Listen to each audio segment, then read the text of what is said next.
they're listening for a reason. And if you've designed your episodes well enough, then people are going to be listening because they're interested in the topics you talk about, and therefore they're probably quite high on being potential customers in the future.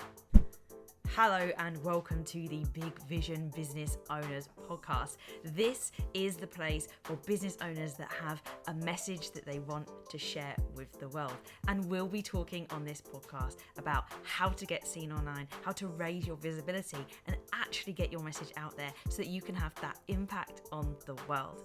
We are all about creating a true connection with your audience, building a community around your podcast, what you do, that feeds into your business, that can lead to growth, leads, and more sales. And finally, we're all about changing the world, changing the way the world thinks by helping you to share your message so you could have that impact, leave that lasting legacy, and be part of greater change in the future.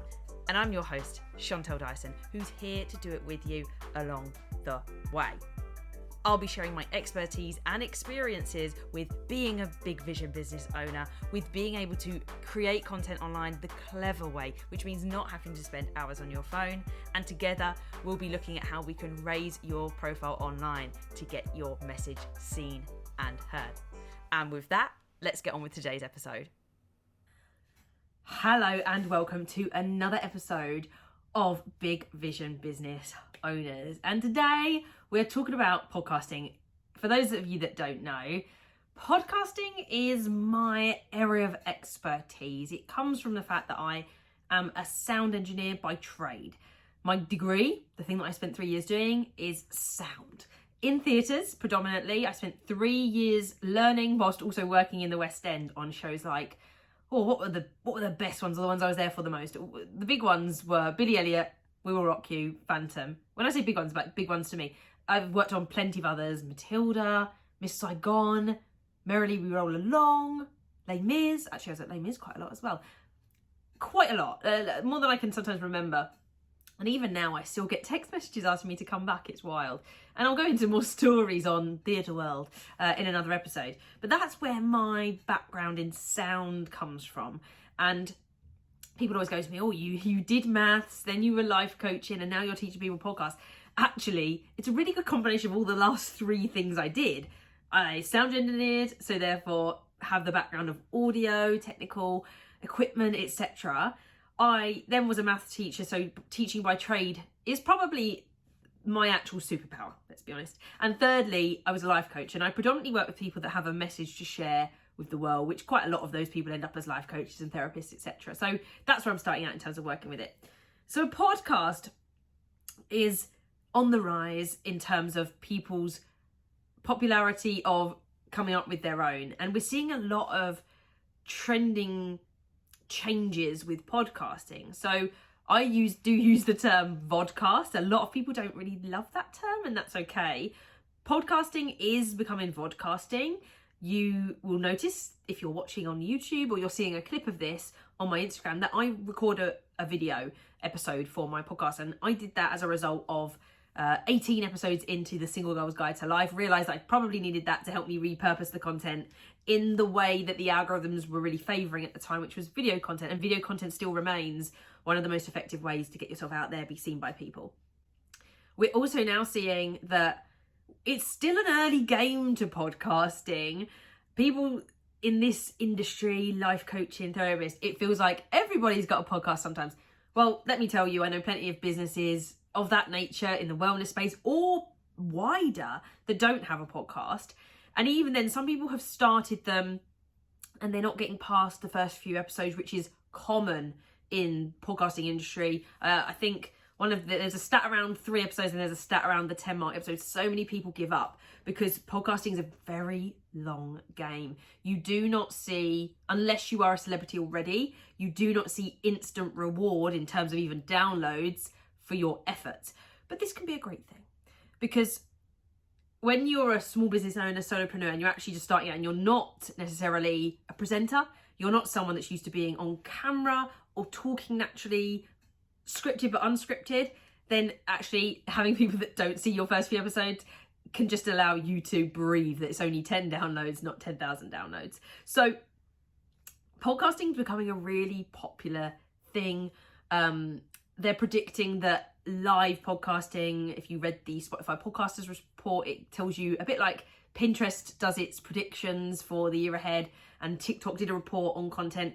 Spotify did one for the podcasters, and it looked at the fact that live podcasting is going to become a thing. And this is really interesting, right? Because that means that podcasting becoming vodcasting, becoming live broadcasts, whether they're audio or video. Is podcasting taking over from television?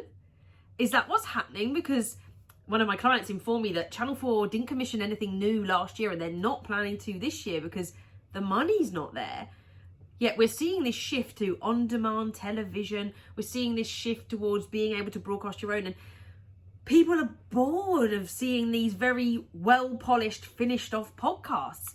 Well, hello, welcome to my podcasts. And having these broadcasted shows, as it were, that are unique to the person. You know, you're not necessarily a veteran presenter. You're not somebody that's got an exact script.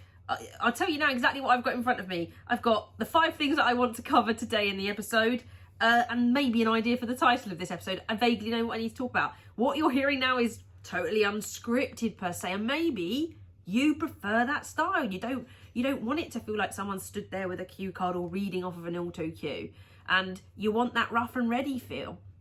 And from a business perspective, if that's the way it's going, then it's great to be at the kind of early adopter stage, or that first wave, rather than being there when it really is more and more popular and oversaturated. There's an advantage to getting in there early, and I think 2024 is still early, and it's gonna be the ones that do it well, that stand out, and that stick with it, that are going to have the impact. If you can stick with it but iterate, you can't stick with it, see that you're only getting 5 downloads and do nothing about that. If you're only getting 5 downloads and that's not enough for you, which is perfectly fine, we need to do something about it. Whether it's promotion, whether it's PR, whatever it could be. And that's what I teach in my Podcast to Prospects program. It's all about bringing leads in, having got you set up with your podcast, got you thinking about your content. And we do all, like, stage 1 is let's get it ready, uploaded, and let's get you recording episodes. 2, let's get you comfortable on camera, doing it more loosely. And then 3, let's get super strategic. Let's get people and eyes on this podcast. So that's all part of that program. And one part of it, when people are inquiring with me about podcasts, is how am I going to make money from it? Now, yes, this episode is about putting a podcast into your business model and being able to make money from it. And I'm going to talk about 5 ways that you can do it. And I'm going to talk about what that means for businesses, for life coaches, etc. Because you'd have heard people talk about what you can do with a podcast. And I want to tell you up front what the reality of those things is, to see if it really does suit your business and which one of those fits best. And you'll work out which one I think is best as a result of that. And that's what I focus on when I work with people who want to launch a podcast. So let's go through these. I've got 5. Let's go through these 5 things, and then we can look at the side of it that presents the pros and cons, the challenges. And I want you to be able to evaluate that and come to your own conclusions, which hopefully match mine from a business perspective. Other people, things are going to work for better or worse. But let's kick off with number 1. So number 1 is sponsorship. Sponsorship is essentially an advert. This podcast is being sponsored by blah, blah, blah, blah, blah.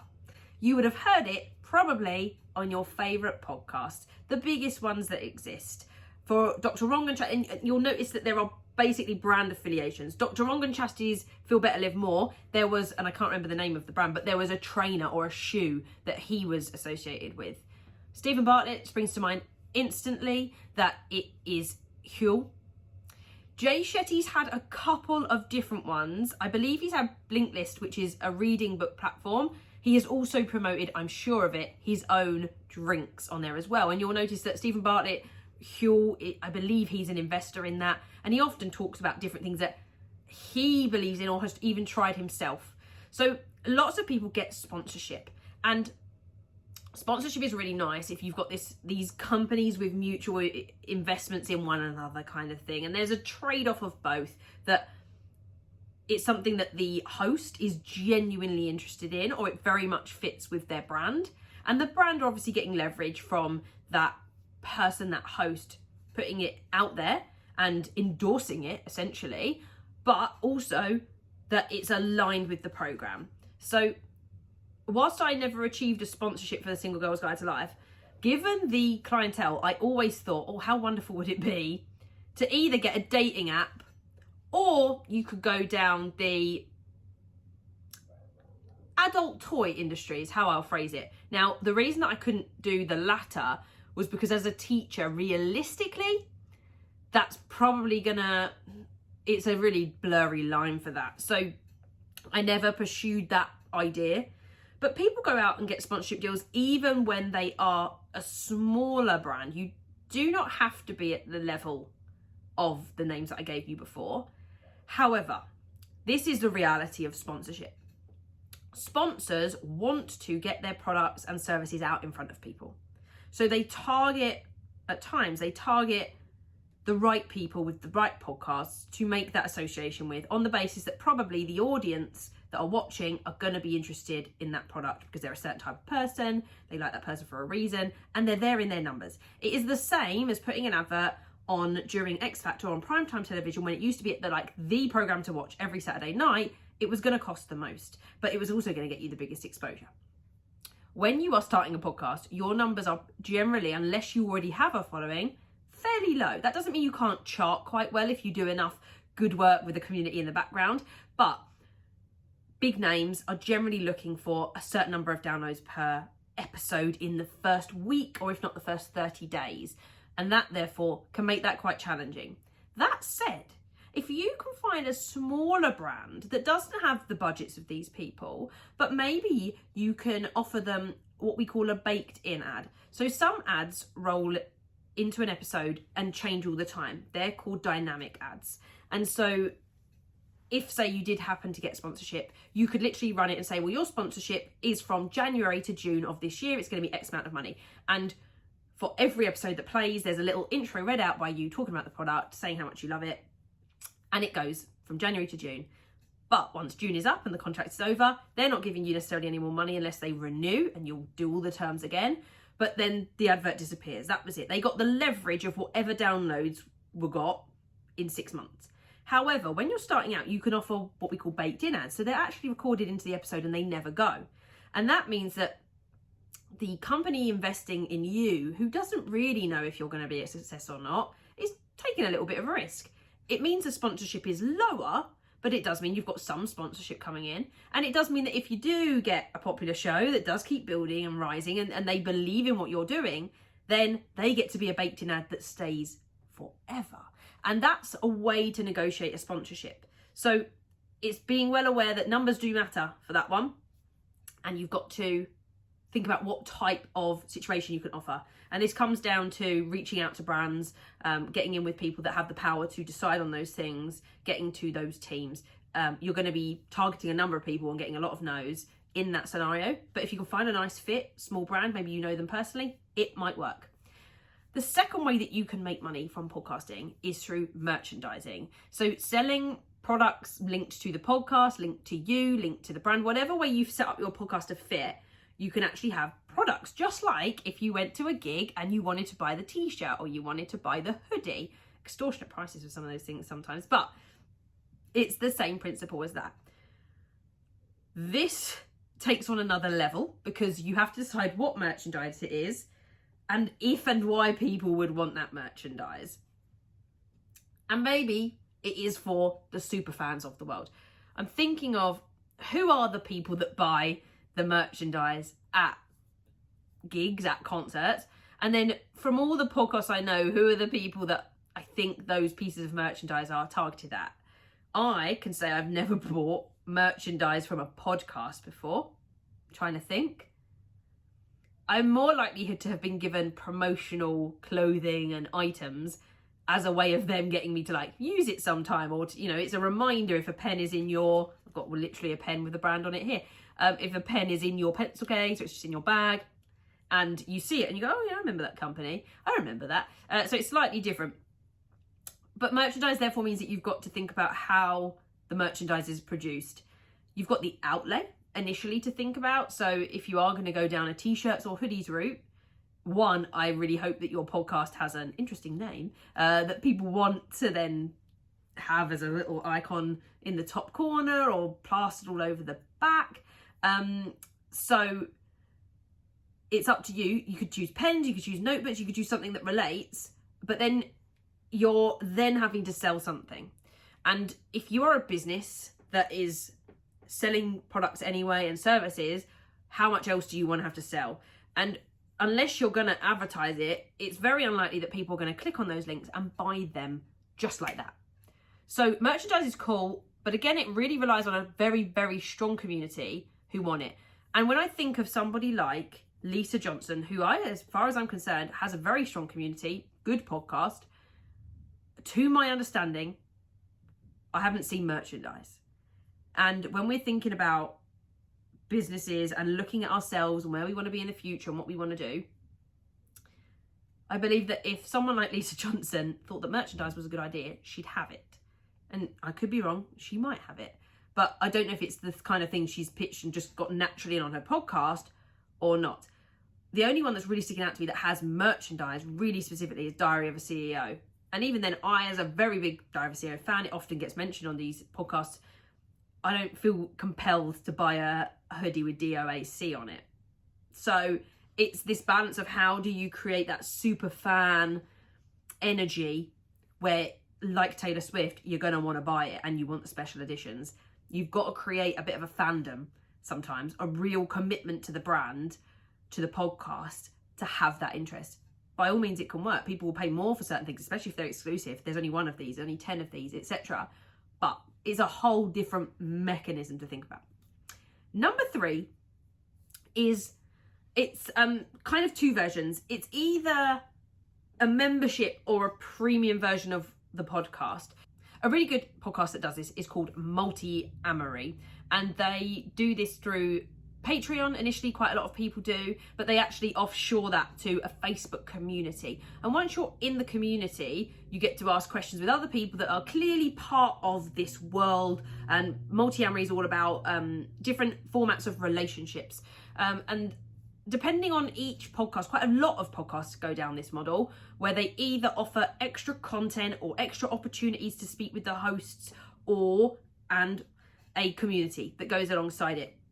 And that's great if you've got the time for it and you've got the community for it. So it doesn't need as much of a super fandom, but it does mean that this is suited for podcasts that offer a space for people where you're not already offering a free space. So many of us in business have free groups. I've got a free group. You can join it. It's called Big Vision Business Owners. It's for people to talk about having a big vision when you're starting small and trying to get it to that point.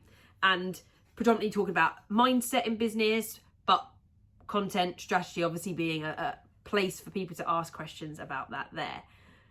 Now, if you're going to go down the paid route, you've got to make it significantly more valuable than a free group if you've got both, or is it just going to saturate the market?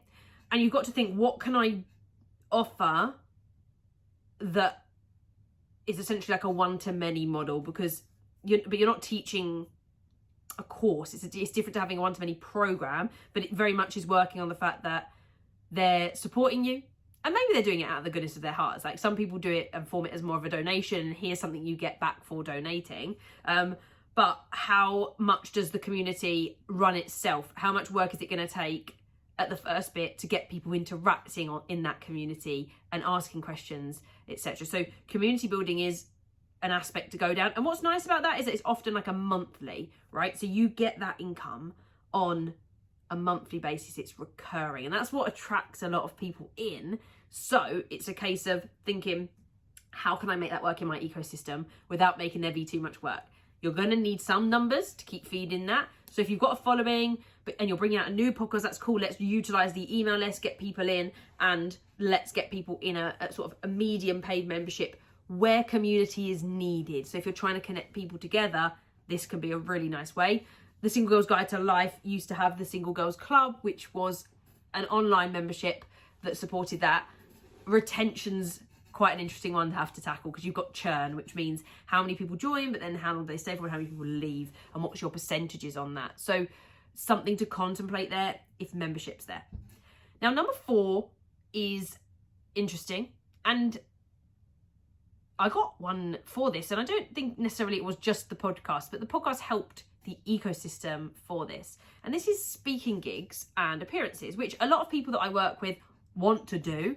They're the kind of people that want to do a TED talk one day, and being on a podcast is a really nice way to practice talking, to being on a panel and you're talking live, filtering yourself, saying the right things at the right time, and also then having the opportunity to practice storytelling and to think about structure and how I get people to think about things and consider what I'm saying. And that's the beautiful thing about a podcast in general. All of that is in the Podcast to Prospects program. It's all in our presenting section, thinking about how we storytell impactfully and impact on people's lives to make them change the way the world thinks, literally. But there are opportunities where having a podcast elevates your status as a speaker. If you are somebody that is looking to go out there and talk on stages, in groups, on panels, having the podcast there makes it so much easier for somebody to say, yes, we want this person, or even to find you themselves and go, I want that person at our event, because they can see what you're like. If you're doing a video anyway, they can see what you're like on camera, or they can at least hear what you're like to talk to. And you can achieve this by actually going on other people's podcasts, doing an interview and showing that you can have a conversation, because that's the biggest worry for people when they're booking people, is that if they don't know or haven't seen that person themselves, how do they know that they're not going to be a load of rubbish the minute they step on stage? Whereas if you've got a podcast and it's less direct, the other methods are more direct methods, right? Because you've got someone paying you to do something, or you're selling something, membership or merchandise. This is the opportunity creating section of podcasting. And I got a number of invites to interviews. They weren't necessarily paid, but they were brilliant for backlinks and for raising my profile online, creating a digital footprint. And whilst that may not lead to direct sales, in terms of people becoming aware of it, it led to followers. PR is great. PR can really elevate your status. The problem I had is that I got PR opportunities coming my way through my content, through the podcast early on, and I didn't really know what to do with them, not gonna lie. Didn't know how to utilize them best, had things set up to get people into my world as a result of that exposure. But you can get a speaking gig from talking, and it gives people that confidence. And one of mine was speaking at a single Valentine's Day event, the idea of friendship and community, which worked really well for the Single Girls Club and Shanta the coach, and it was just a cool thing to do. I was paid for it. I thought it was wild that you could get paid that amount of money for being on a panel which lasted all of maybe 30 minutes, and there were 4 of us plus a host, so how much am I talking for that time? Not loads. But these events, the budgets these people have, please don't downplay yourself. If anybody, whether you've got a podcast or not, whether anybody comes to you and offers you a speaking gig, please don't downplay your fee. I went in high. Thankfully, my brother works in this industry. So my brother advised me to go in on something. They told me it was down at something, and he was like, go back to them and say this. And I did that. And they were adamant on their price, and we evaluated it together, and we're like, okay, that's fine. But I at least know I tried. I have no doubt that I couldn't have done any more without like feeling like this was going to become a point of contention. So always realize that people have budgets of stuff, and they should cover travel, and they should think about that for you. And if you're actually preparing a speech, all of the time that it takes you to prepare that needs to be factored in too. So a less direct way of making money from a podcast, but it is something you just can't predict when it's going to happen unless you outreach to actually do a gig. But generally it's going to be coming into you. You can outreach and use your podcast to support that. Of course you can. I'd love to talk at your event. I'd love to be on the stage. It's like you can find an agent if you want, but this is the way of doing it when you're on your own. And then we come to lastly. Lastly is selling your own products, which technically like you could call the membership, but when I spoke about the membership model using Patreon, etc., that's a different membership model to if you've got your own membership that's different to the podcast. When I talk about Patreon, people are wanting to be part of your podcasting world. And Multi-Amory literally had a Multi-Amory Facebook group, right? That's what that was. if I were to do it, I mean, I have a Big Vision business owner group, but I don't have it as a membership. I see that as a lead magnet to get people that are of that same value set, bit of market research as well.